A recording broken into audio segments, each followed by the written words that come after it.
However, later interventions by the UN were a mixed bag, as they oftentimes failed to bring an end to a conflict, such as was seen in Somalia. Somalia had an intervention that was led by the UN, but it proved to be an utter catastrophe, and Somalia is a failed state to this day. A mass killing in Rwanda broke out in 1994 as well, and the UN sent forces there that were rather underfunded and understaffed.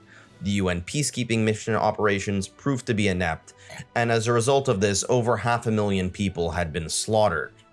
The conflict and the slaughter did not end until the Rwandan forces that were Tutsi managed to fight back, rather than the UN forces.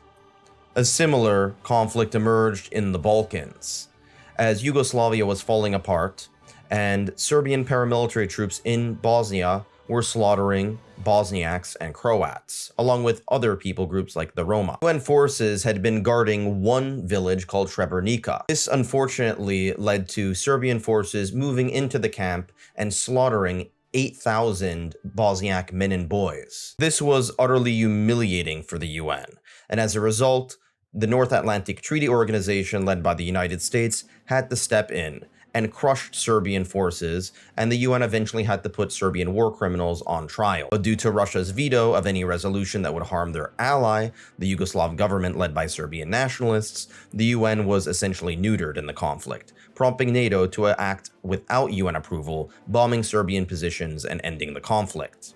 It was illegal, but it was also effective in ending the slaughter.